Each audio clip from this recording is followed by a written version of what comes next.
Yep. Give me a nod when you're ready. Like Shooter's ready. Stand by.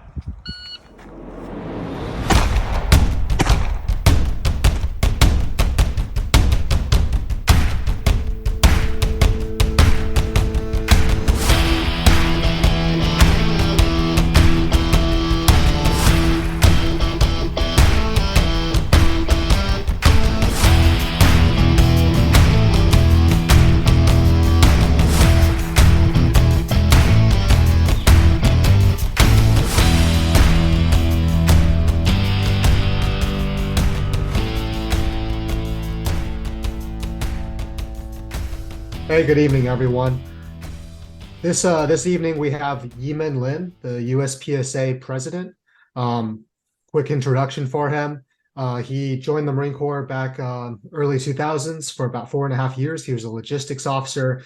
You may know him as the traveling RO. If you've shot a major match, you've likely ran into him as one of the staff that has RO'd a stage or just helped out in general. But other than that, Yee-Min, do you want to hit us with a quick introduction? I think you did a pretty good job there, Frank. Like I said, I'm the current USPSA president. Spent about 4.5 years in the Marine Corps as a 0402 logistics officer with 3rd Battalion, 7th Marines. Spent 2 deployments in Iraq in the initial invasion, and then sent back again because apparently the United States needed the help. Got out in 2005. Spent a couple of years in the contracting defense industry, Silicon Valley, that sort of thing. At around 2013 or 14, found USPSA through all things the old through an old tactical forum. I think it was the pistol forum at the time. So somebody had put up a range diary there, and I thought, well, I really want to get better at shooting pistol because the tactical classes I'd taken at the time, I realized I can't shoot a pistol for garbage. Found USPSA on my own, really fell in love with it, and decided I need to get started not only working there as a competitor, but also as staff. So that was from about 2014-15 up until about now. And I guess, here we are. Yeah. Are you from the Silicon Valley originally? No, I'm actually from Western Kentucky. Okay. Oh, wow. Yeah. So good bourbon. Not so much. So I know we do have some quality bourbon out in Kentucky, but it's kind of a surprise for most people to hear that, because I guess apparently I went to college, so college kind of worked that out. But if you really want me to hear me kind of break out that drawl, it comes out on occasion.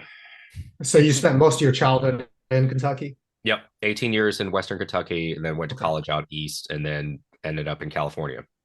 Okay, very interesting. So I started competing in California, and I think what really stood out to me was when I found the competitive scene. That was probably the most close-knit competitive scene I've ever ran into to this day, simply because the California government doesn't want people out there doing that kind of stuff. Was that a similar experience for you? I definitely found the same thing. I was fortunate enough when I first started in USPSA, I found a club that was really more of a community-focused club than a competitive-focused club. There is definitely a place for that, where it's a more of a social thing that's wrapped around USPSA rather than a USPSA thing that has community as sort of a sidebar. And that really helped. You ran into a really good environment that everybody cared. They really wanted to help. They kind of showed you everything there is about USPSA, not just the competitive shooting, but the volunteer requirement to make sure that the matches happen. And then at some point, then going on to, more competitive clubs that really laid the foundation, so that it wasn't just, oh my gosh, there's a bunch of people running around really fast or shooting really, quickly, and I don't know if this is the game for me. The community aspect, I think, apart from, I think, my time in the Marine Corps, it's probably one of the more closer knit communities I've had the fortune to be a part of. Yeah, I found the same thing. I started competing in Southern California, and I was all jacked up my first match. People helped me out. They gave me gear. They kind of showed me the ropes. And honestly, it spoiled me. I started shooting at Linea del Fuego out there at the Palo Range out near Temecula. And I'd still go back there if I was in the SoCal area. But yeah, all really interesting things. I just bring up Silicon Valley because I'm originally from San Jose. San Jose Sharks was like my first job in high school. Nice. Yeah. So I gotta ask, I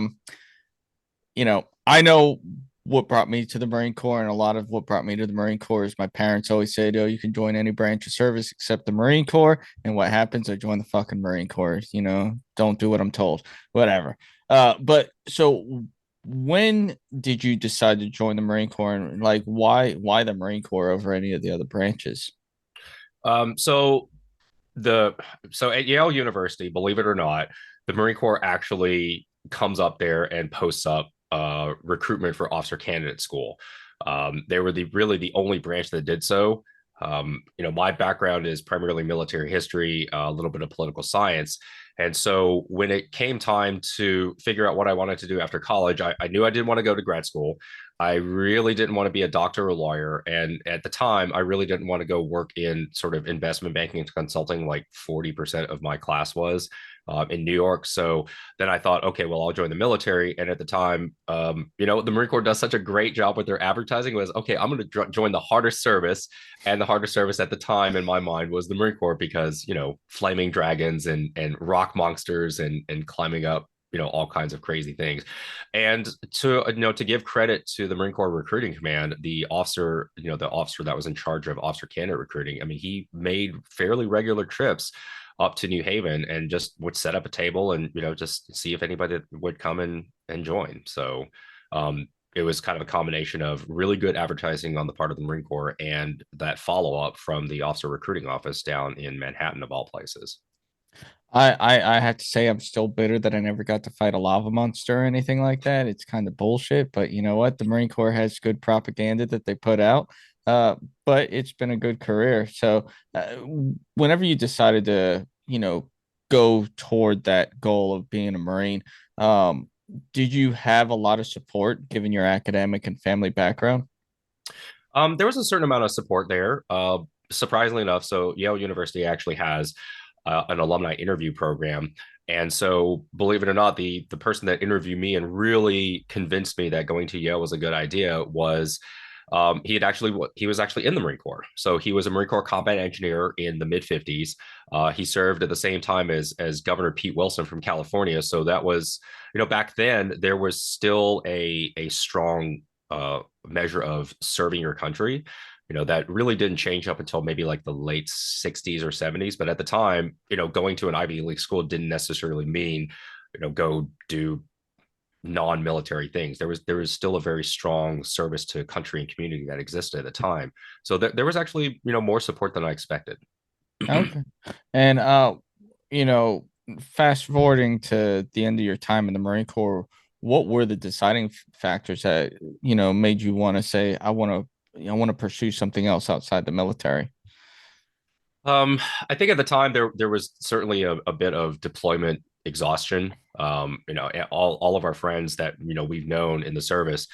I did one deployment. It was kind of like going to the Super Bowl. We came back. We said, "Yay, we did it. We're never going to go back again." And literally got told after our 30-day block leave that we were going back in 5 months. So we had to go through all the lane training. I got selected as the advanced party OIC. You go back out for your second deployment, and then the second deployment was significantly more challenging. You're going from an environment where there really wasn't too much of a military challenge in some ways, and to an environment where it's more, Coin yeah, definitely counterinsurgency for those who don't understand. yeah, counterinsurgency operations. And it was the very beginning of sort of what we talked about before, going from sort of JV skills to graduate level skills in a very short period of time. And I think at that point it was okay. I've done my bit for king and country. It's time to go do something else. And just to kind of give a little background, Yee-Min and I, prior to us starting the recording, like he was in Al Qaim probably about a year before I got to Al Qaim, which we did the episode Bastards and Brothers, where we highlighted a lot of my experiences and the experiences of 3rd Battalion, 2nd Marines. Yee-Min was in 3rd Battalion, 7th Marines at the time, where he had many different experiences in the same area of operations. Yeah, So, that train station was something else. yes. And it's still there. It is. Oh, we actually had an incident I remember hearing about where a guy was on one of the posts on, I want to say on the north side of the camp, Okay. and right next to the train track, and a train was coming through. and he didn't know what to do, and he was on a Mark 19. He had a Mark 19 on his post, so he traversed that Mark 19 over and just started shooting Mark 19 rounds at the train. Oh my gosh. Yeah, that was, that was a special place. It was It was a special place. many days and hours spent in a smoke pit for me. Yes, I could definitely agree with that. So Um, yeah, so that's kind of where that went, back to back deployments. The second deployment was definitely a little bit more challenging, and at the time, I'd actually been selected. So I'd already been selected for promotion to captain, and the option was basically for me to go on a back-to-back fleet tour with an engineering support group in Okinawa. And I think at that point I was like, yeah, I kind of need a break. that's the only option they gave you? Pretty much. Oh wow. Oh, Yeah. Jeez. Yeah, that's rough. So congratulations. Go out and be a frocked captain and run a company out in Okinawa. And so we're not gonna pay you more. We're just gonna pin the rank on your collar and make you do more work. Eventually the pay is gonna catch up to you. That's yeah, frocking is such a raw deal, man. Well, it's something you really only see. You don't really see that in the division that much. And I understood. I mean, at the time, the selection process for captain was, I mean, good Lord, I showed up at Al-Qaim, and I was at that point a 3-year first lieutenant, and the Army guys there were captains at 2 years. So even though I'm sitting there calling them sir because of the rank, they're just like, oh, it's okay, dude. And I'm just like, so I mean, at the time, I think it was selection at roughly 3.5 to 4 years, and then you would actually be pinned on because of the delay with filtering people out through the manpower cycle. Like pinning on would be like a year and a half later. It's still kind of that way, depending on your number. I recently got selected for major, and they haven't promoted anyone in the last like 2 to 3 months. So Wow. same old bullshit. So was the Marine Corps your first exposure to firearms, or had you had some experience with guns before that? From an extended perspective, yes. I grew up, even though growing up in Kentucky, I really didn't have a whole lot of exposure to firearms. This is kind of a funny story. Like the first time I knew that I was going to the Marine Corps, and I thought, hey, I need to learn something about firearms. I didn't really know where to go, and I think that's that was pre-internet days. So of all things, I went and called my hometown police department and said, hey, I want to learn more about guns. Where can you send me? And of course, being in a small community in Western Kentucky, that's not an unusual question. I suppose these days, if we were to call the San Jose Police Department, they'd be like, "We're going to show up at your door. We're gonna cut your power. We're gonna cordon off your street." So the police department actually sent me to a fish and game warden, and I think that's something that we really don't stress enough within the firearms community, or the Second Amendment community in general, is that we're all willing to basically help bring in people that just don't know what our world is in a very friendly environment. And so this was crazy. So I called this fish game warden up, and he was literally like, hey, what time you want to just come out to my place? I'm like, what? We're not going to go to a range? Like he just, he had a berm built up in his backyard.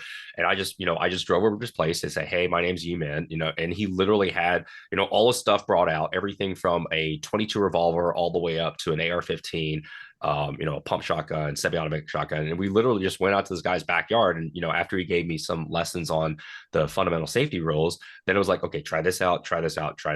And, then we get to talking afterwards. And turns out he was a National Guard, sniper that had been in Bosnia back in the day. So that was a really kind of like what the community thing we're speaking of with USPSA competitive shooting in general. It was a really easy entry to, hey, this isn't just some scary thing. We're not all just a bunch of right-wing crazies. It's like, hey, we're just regular people, and we're very welcoming to anybody who wants to learn more. Yeah, absolutely. I'm assuming that if you enlist or if you joined out of College.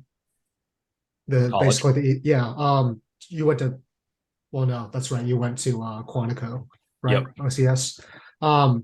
Were there a lot of Asians in your OCS class or joining at the time? So my OCS class is a little bit unusual because we were not a PLC. For those that aren't familiar, PLC is the platoon leaders course that you can go to if you're an ROTC or you're still in college. The OCC, the officer candidate class that I went through, was about 60% prior enlisted. There was actually more Wow. there. Yeah, a Yeah, that's a 60% lot. prior Wow. enlisted. Yeah, 60% prior enlisted, which was entertaining in of itself. From a minority perspective, there were more people than I expected. So one of my best friends from the Marine Corps, he's in the Army Medical Corps now. He was from Cornell. I think there was another Korean guy that I knew that was from Bowdoin College. So percentage wise compared to your demographics in the rest of the country, it was fairly accurate. Yeah, I just bring it up because I enlisted first, went to Paris Island. This is in Mhm. 2010, and I was like the only Asian person in the entire zip code. So I was like the gateway Asian for a lot of my platoon mates. They'd never met, like they'd come up to me and be like, "I've never met a Chinese person before. You're my first." I'm like, "Happy to be here, buddy." So yeah, just curious about that. And I mean, having served in Southern California, you see a little more like Asian American serving, but definitely in Lejeune, like there's man. Well, let's just say that 2020 was a bad time to be an Asian dude with allergies in Lejeune in the South. Right. Wasn't a No, great time. and I understand. I mean, having spent most of my time on the West Coast, there's a little bit of a different environment there as opposed to the East Coast, and it sort of is what it is. Even the idea of what is it like growing up as an Asian, as a Chinese guy in Western Kentucky, and then going to college and then joining the Marine Corps after that. I've been fortunate enough that it, it's it, it I've been fortunate enough that my experience was generally more good than bad. And Same. so, especially with being in the Marine Corps, you really begin to understand how to put things in the appropriate context, right? So like not everything that is put out there verbally or even written is meant to be an intentional insult. I mean, look, we're all in the Marine Corps. We insult everybody, Yeah. right? So it does help from that perspective to be able to say, okay, are you just messing with me because we're all one big brotherhood, or are you actually going somewhere else? And tuning that sensitivity in the right way, I think that was something that was very helpful for me, coming from an immigrant family. Shoot, whenever I joined the Marine Corps back in 2002, I had never been around so many white people in my life. People ask me, "Where are you from?" North Cuba. They're like, "What? North Cuba? I'm from Miami." They're like, "Oh, yeah." I hadn't been around so many white people in my life until I joined the Marine Corps, though. And then you had all a bunch of corn-fed dudes. Yeah, yeah. No, it was, but you're right. We do all make fun of each other. Uh, Sometimes to an excess. But at the end of the day, we all love each other in the same way. Well, at the end of the day, if we're not making fun of you, it means we don't care about you. Yeah. Yeah. Yeah, no, that's actually spot on. Okay, so you got a little firearms training before you joined the Marine Corps, and then a lot of your interface with marksmanship was before when you joined as an officer. Having experienced practical shooting, and this is a recurring theme in a lot of our guests who have military backgrounds, right? They do the whole annual rifle training, they do the bullseye style stuff, they learn sight alignment, they shoot irons, and then they find practical shooting later on in their life, and they're like, man, my understanding of marksmanship would have been fundamentally different, and I would have been a much different shooter if I'd discovered this sooner. Did you have that same realization when you eventually found USPSA? I definitely did so from a pistol perspective. So from a rifle marksmanship perspective, I think the Marine Corps still does a very good job essentially teaching rifle marksmanship fundamentals to a broader audience, right? You don't really know who you're going to get. And even now, when I go through the process of trying to zero a rifle or, picking up a rifle and shooting again for the first time, some of those fundamentals I think are still very applicable in terms of, okay, well, let's see where your rifle's zeroed at. Okay, what do I remember from my time at rifle marksmanship training? Now, from a pistol perspective training, for better or for worse, the Marine Corps does say every Marine is a rifleman. So the bulk of the focus is there. So we at least teach people, okay, these are the fundamentals. Now, talking with Brian Nelson and kind of the work that he's doing with the at the Marine Corps right now, finding that link between, okay, the fundamentals, slow fire. Now, how do we get to a place where you can operate this in a dynamic environment That's always kind of a work in progress. And I mean, especially so from my perspective, we were still using irons, the M16A4s with the 1 and 4 with the 4-power ACOG scopes. I think what you guys call the RCOs now. Yeah. We literally got those before our first deployment in 2003. So we're sitting here running out with these ACOGs. Nobody really knows how the BDC concept works. Nobody really understood like, hey, how is this going to be different than the irons? And there was a real transition process. And so they really didn't start training people with the RCOs, ACOGs back then, like formally training them until around 2007 either. Yeah, that probably sounds about right. I think we literally got okay, well, this is where you sort of mount it, and you put the chevron here, and then this is kind of where it goes. But then there was no discussion. There really wasn't an in-depth discussion on, okay, this is how the bullet drop compensator works. This is where you need to put it based on various distances. And to be perfectly honest, we were just happy that we finally got rifles with quad rails on them and not like an M16A2. We're like, oh my God, we have an optic and not irons. So, there was definitely a little bit of that, hey, we finally got some new toys.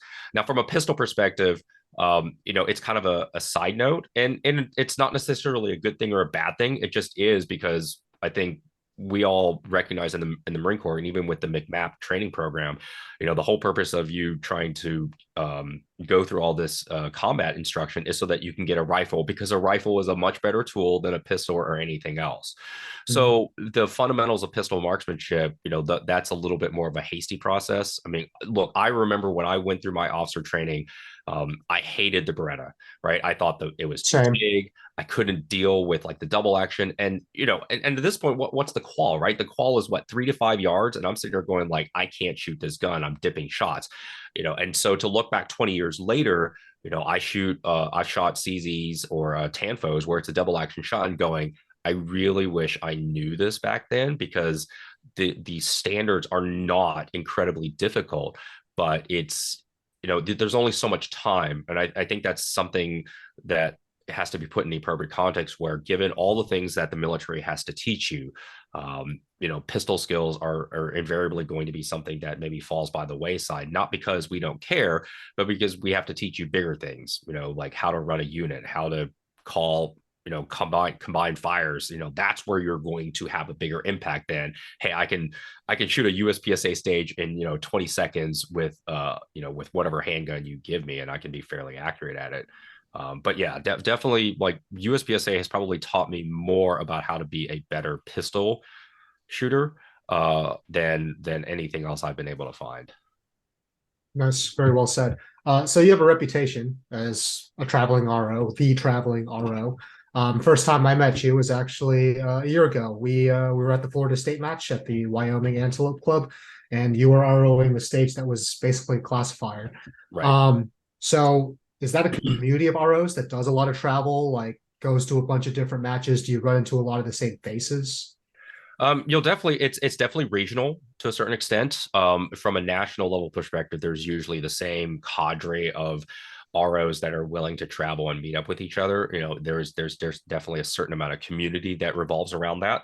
And it's a really great community. I mean, the first time I worked nationals, I met up with some of the the older RO cadre, and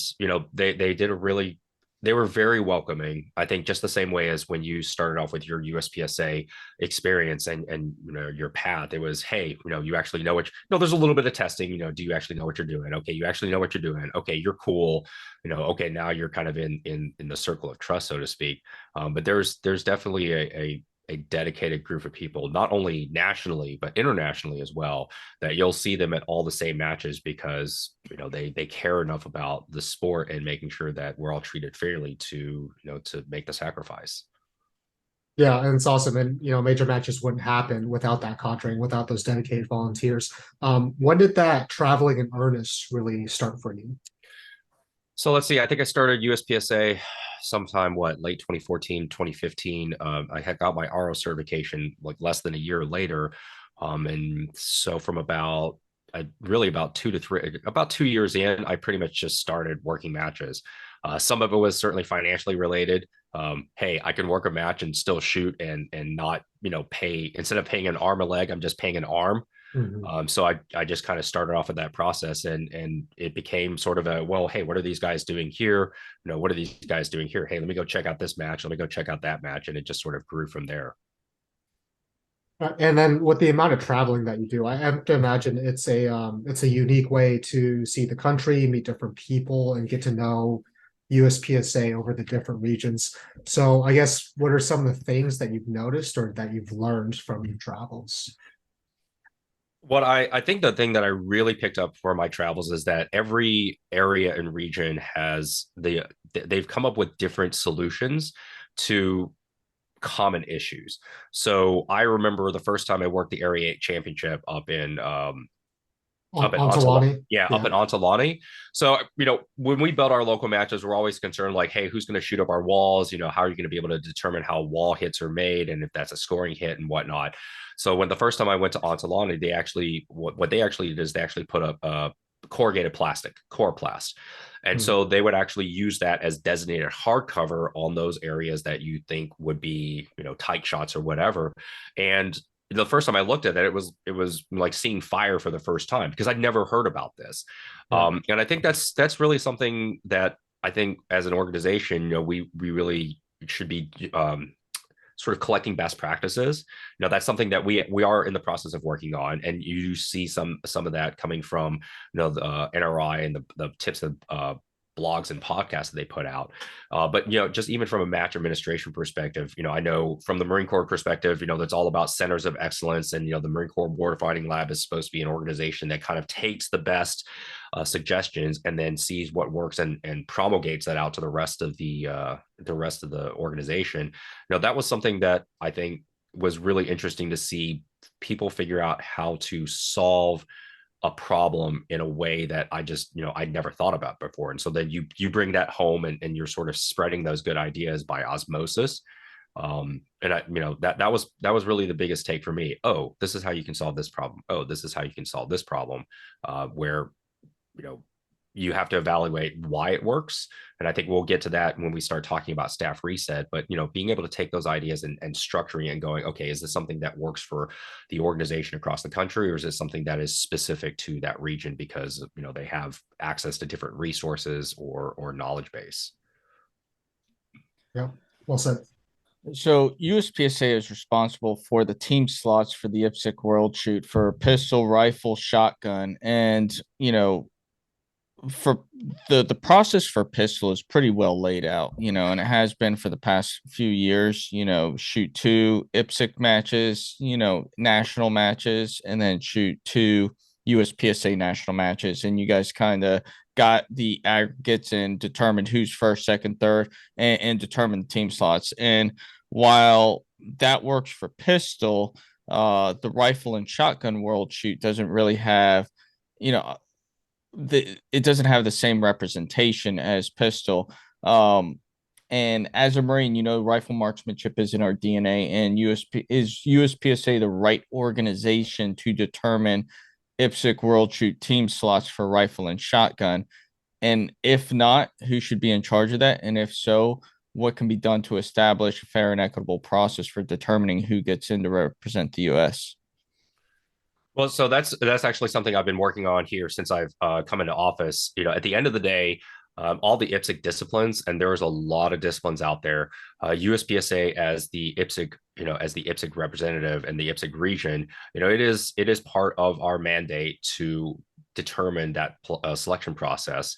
And for better or for worse, like we've talked about before the recording started, you get somebody who can be a champion or an advocate. That's really the first step, essentially, if you're trying to create a process from scratch.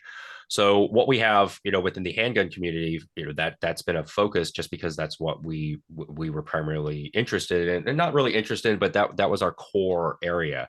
With rifle and shotgun, there are definitely some very different challenges. We in the United States we focused a little bit more on the multi-gun side.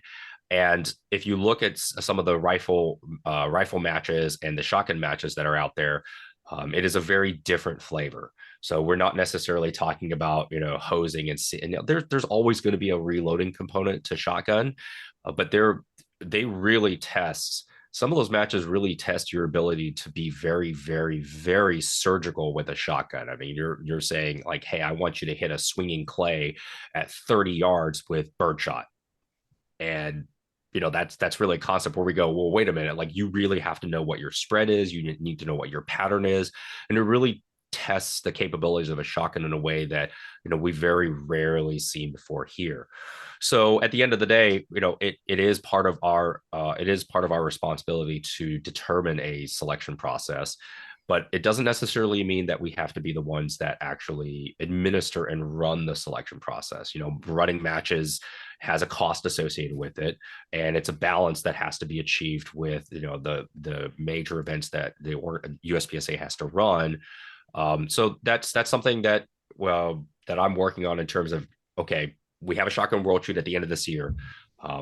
For better, for worse, the selection process, once it's approved by the board of directors, is not going to be ideal, but it's going to be the best solution possible given the short time frame. Probably something very similar to the rifle world shoot, because the rifle world shoot is 2024 in, I believe, Sweden. Finland.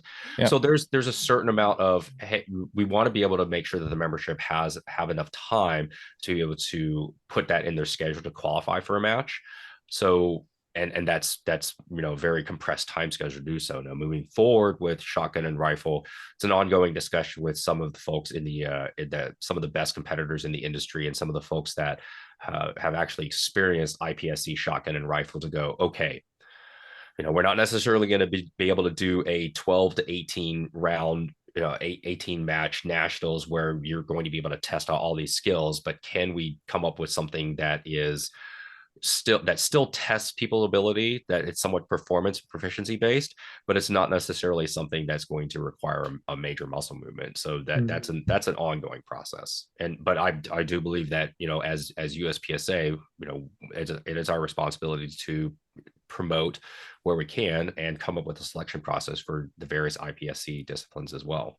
Do you think a regional solution would be a better process? Like, instead of trying to have a nationals where everybody, comes in at one location, rather than doing that, just have like a regional matches around, say, hey, this is how we're going to do this process. You don't have to travel that far. It's within your area, hosting something like that, and they take the best aggregates from the top competitors.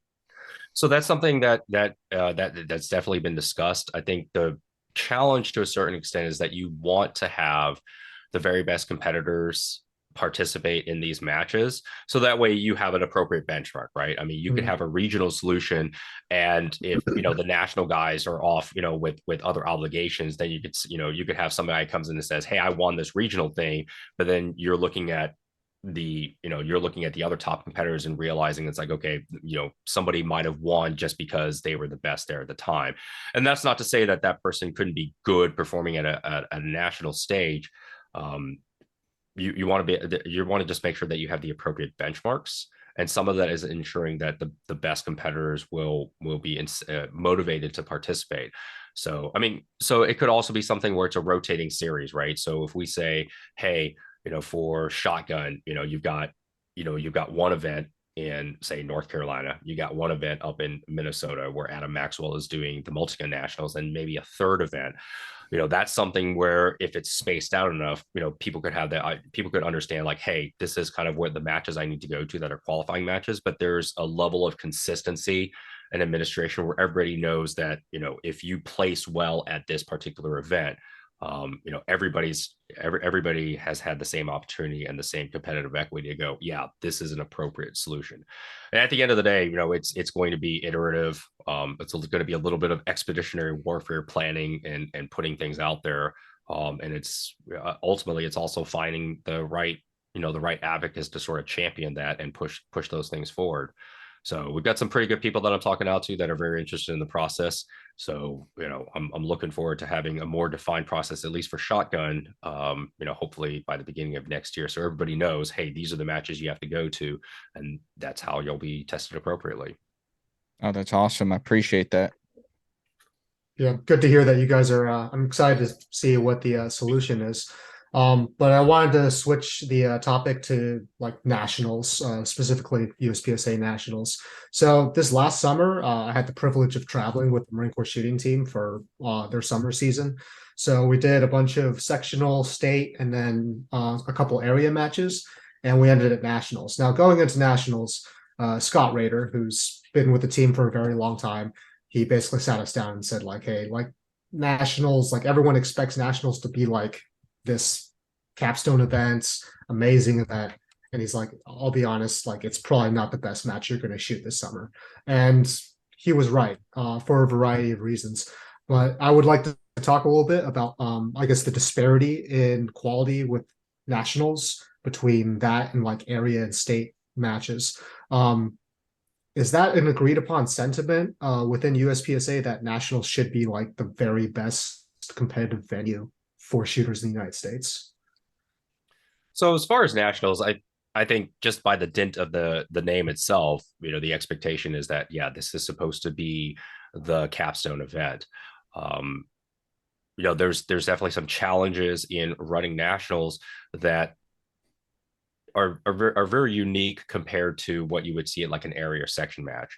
So a really good example would be most of your area section state championships and even the Caribbean Open that I'm going to next year, that is your one event, right? That's the one event that you're planning for, that your funding sources, your staffing, all the administrative admin and logistics elements that go into running to the match, that's kind of your sole focus. And from the USPSA perspective, we don't have just one match. I think this year we're basically running and funding or internal to the organization three handgun nationals plus the world speed shoot for steel challenge. So you're already talking about at this point four major nationals compared to kind of an area match, which that person just whoever the match director is handling that just has to deal with that one match, and there's a workup period towards that. Some of that is really kind of, you talk about the operational planning process. I think that's a really good way to put it for the audience that usually listens to this. Mm-hmm. So for anybody that works in an S3 or a G3, you usually have a planning cycle that says, hey, this is the medals that we're working on. And then based on those medals, this is the division, regimental, and battalion medals. And then your operational staff usually starts the planning process, fourth quarter of the year. So that planning process occurs so that when you get into the next calendar year, you already have your TEEP, your training, whatever that's called. Your TEEP is set out, so you know what you're working towards till the end of the year. So the way that our schedule works in USPSA, it's a little bit, it's a little bit less.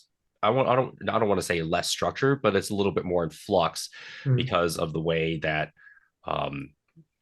contracts can be written, and who can deal with the contracts and the scheduling and so on and so forth. So rather than being in a position, and we've tried to do this in the past, and that's generally worked out pretty well, where you write a long-term contract for a period of time, and that's restricted to basically a presidential term, right? So say for example, any contract that I were to write this year, that can extend till 2024, but if I were to be, whoever wins the election this year for the president, then starting in 2024, you have the flexibility to be able to say, write a 3-year contract, which would establish some stability. And that's really the key. Having that stability in a location, as well as your logistical resources, goes a long way so that you can plan a match more towards how to make something a better experience, as opposed to, if we're going to 2 new ranges, we're going to Ohio this year for 2 new nationals. There's a certain amount of workup period that's required because we are going to a new location. Okay, so do you have enough walls? Do you have enough props? What are the facilities like? How is everybody going to get there? Where are the hotels going to be like? And if you look at the planning process, we started off and we announced that we were going to Ohio in end of September, October, and the very first match is in June. Yeah. Like that's a really compressed admin and logistics timetable to be able to, really dedicate time to look at creating the match as like an overall experience.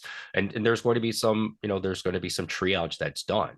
Now, let's say we're at Ohio in 2024. Okay, we've worked out the kinks, we've gone through, figured out some of the planning and logistical issues.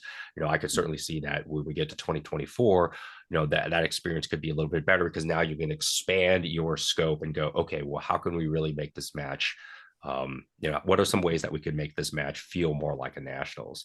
And I think that's really the struggle, is that we're constantly moving, and every time you shift locations, you have, you're sort of reinventing the wheel to a certain extent. And that's not to say that it's the correct paradigm. It's kind of the paradigm that we're in right now.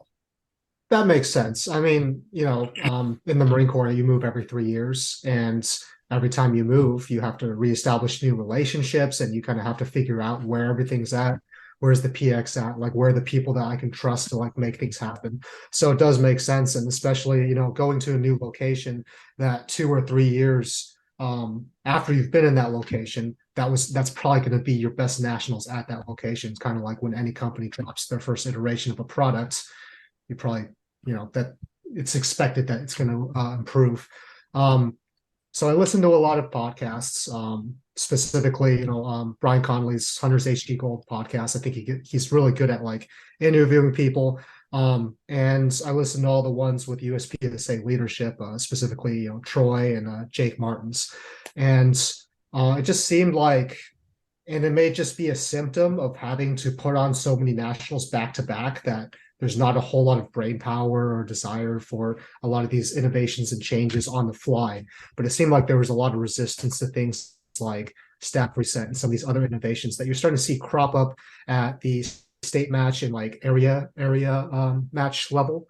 And he made this offhand comment that was basically like, I think pasting and resetting is part of the match. And he's like, that's how I get my steps in. That's how I get my my activity in. And we're all Marines. We stay in shape on our own time. It wasn't really a good rationale for me. So is that basically it? That you guys have so many back-to-back events that you were trying to be more procedural and far out with your implementation of some of these new innovations? Or is there some kind of resistance to some of these new match adaptations that are happening at the state level? I think the first way to frame that particular discussion is, one, what we see at, what you talked about with like Area 6, the North Carolina sectional being able to do South Carolina sectional being able to do staff reset, is you take that idea and you just go, okay, well, why does this work here? And it's not necessarily that's something that could be scaled up at a nationals level.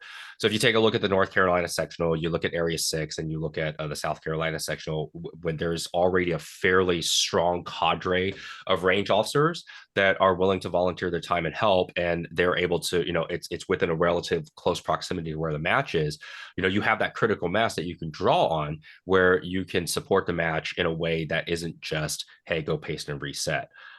When you start talking about a nationals level, and I'll refer back to the discussion about, your experience at nationals, there's always, if you look at the TEEP, right, there's always sort of a downtime, right? So typically with an infantry battalion, you're going to start off at the beginning of the calendar year, and you're going to train up to eventually, what are they calling CAX these days? Are they calling it an FTX or something? It's called ITX now. Yeah. ITX, whatever name, right?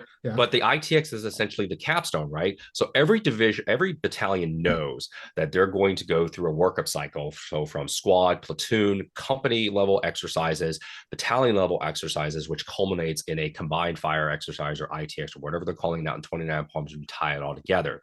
And there's a very definite timeline, which is usually like a year to 9 months or something like that, which is also integrated into when you get your new joins, so that you can integrate them into how the battalion functions. So what we have on the USPA side is something that's significantly more compressed.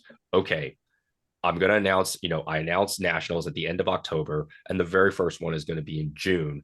And I know immediately what it is that we have to do as an organization, but then to be able to think outside that paradigm, there's not that same amount of space, and we literally are just going from nationals to nationals, nationals. Now, does that necessarily mean that the paradigm should be, okay, let's reduce it down to 1 to 2 nationals so that we can, have that appropriate strategic planning process that you can say, okay, well, if we were to do something like staff reset, would that be possible? Who knows? I mean, it's an option that could be explored.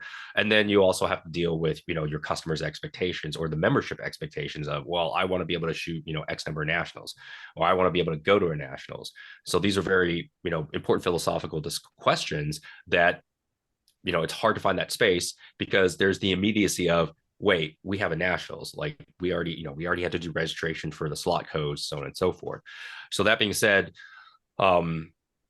there's a little bit of it's a little bit of, okay, staff reset works in this particular environment, and I think it's important for us to be able to assess, like, okay, well, why does staff reset work in this particular environment? Okay, reset works because you have a base of 500 ROs who are willing to volunteer their time. Okay, how do I scale that to a nationals? Okay, I've got a nationals in Ohio. What's the base there? Okay, I've got 250. I've got less base. So then, even if the concept is good, do you have the administrative logistical footprint to be able to support that? And I that's really, I think, something that is relevant to the question. So you can say, yeah, I'd like to do staff reset, but do I have the ability and the resources to do so? If let's just say, as an RO, right? If you said, hey, I want to apply to work nationals, and you got told that, yeah, you're going to spend 3 days here just resetting that piece of steel and pasting these 2 targets, there's a certain amount of, okay, why did I take a week off of work just to go do this? It's not to say that it can't be done, but even from an IPSC perspective, those guys at their level 3 matches, they're not necessarily just having people, reload their mags and paste and reset. There's a certain amount of paste and reset that occurs there too, from the competitor perspective. So yeah. You brought up RO bases, and I guess, it just occurred to me that you might have an RO base in a particular part of the country, but not all those ROs would be interested in necessarily staffing the match. Like, some of them may just want to go and shoot as a competitor, because we all know, especially as a traveling RO, like, shooting on staff day, if you are trying to be at your best competitively, is not in your best interest. Staff day for a lot of purposes is really like the beta test for the actual match proper. But I mean, I think a lot of adaptations have been made, right? Like, the adoption of live scoring is very welcome. The fact that we're getting away from the paper receipts and just going to emails, I think, is good. So interested to see what you guys come up with in the future. sounds good. So you recently shot an IPSC handgun world shoot. Are there any IPSC-isms that you think would benefit and for USPSA to adapt?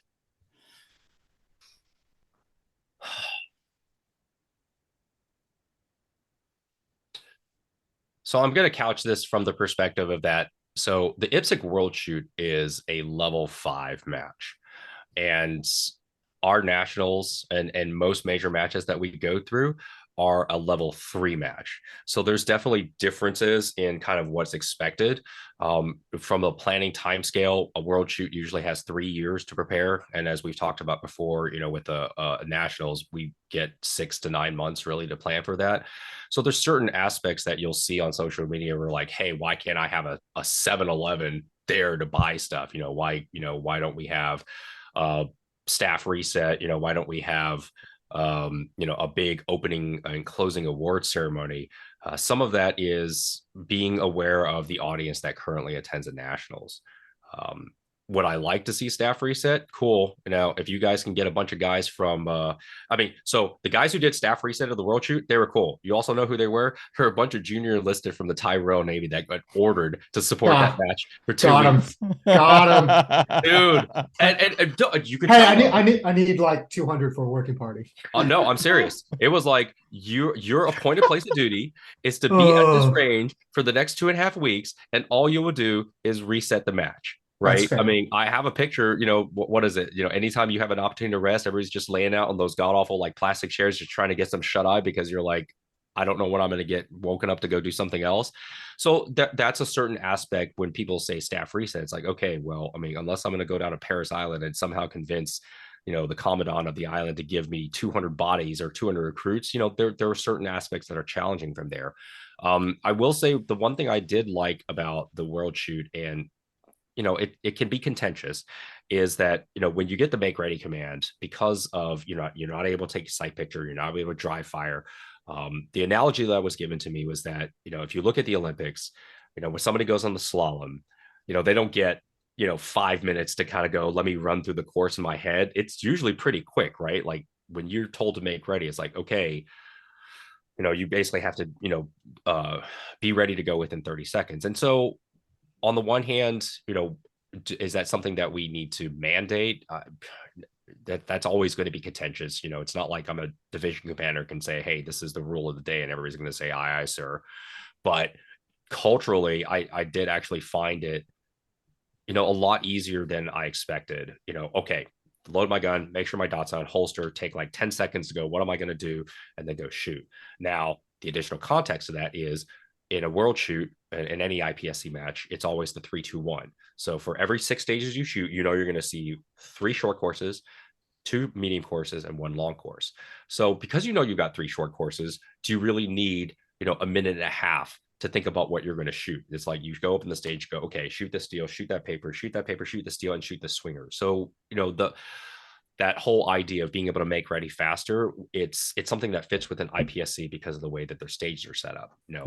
We can go to a major match and go, okay, well, there's 10 32 round count stages, with 17 different options in every stage. That's a little bit more challenging to say, hey, let's have a defined make ready time.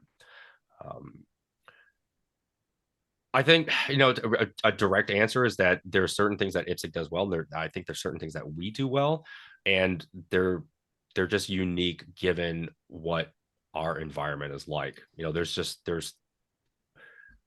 mean, USPSA, I mean, you guys are, military. I mean, the relationship between USPSA and the military and law enforcement community is something that most IPSA countries would dream. Like they can't even dream or understand that we would have, folks from the military community, law enforcement community, or the special forces community that would promote the sport. It's a far different mentality, and just the fact that we can just go down and pick up a gun within a day and just go out and shoot it the day after, that's something that just it's not something that they can be mindful of. I mean, just even attending the World Shoot, you get a certificate that says you attended the World Shoot, and for many countries, they need that certificate just so they can go back to their country and say, can I have another gun? Huh. Well, really puts things into perspective. Yeah. Yeah, no, I think Becky Ackley kind of said something along the same lines. And some of them, yeah, they do have to travel across the world no matter what in order to keep their guns. That's interesting. Yeah, all really great points. Yee-Min, we appreciate you coming on and answering all our questions. But at this point, is there anything else that you would like to leave the listeners with? I just want to thank you all both for having me on the show. It's always great, especially to talk to a bunch of Marines and bring up some terminology where I'm like, oh God, I don't have to explain what TEEP medals are. So no, it's a lot of fun. I really do appreciate the work that you guys are doing. Definitely, it's really nice to see the Marine Corps taking a more proactive stance on competitive shooting and how it fits within the Marine Corps' mission. Go defeat our country's enemies and drink lots of beer Or bourbon. And smoke cigars. Yes. Well, no, we appreciate this, and to the listeners out there, we hope you enjoyed this. Please give us some feedback. If you have any questions for Yee-Min or even us, please just let us know. Also, if you could, please rate us on Apple Podcasts, Spotify, whatever device you listen to this on or platform you listen to this on. And we really appreciate you listening. Have a great night.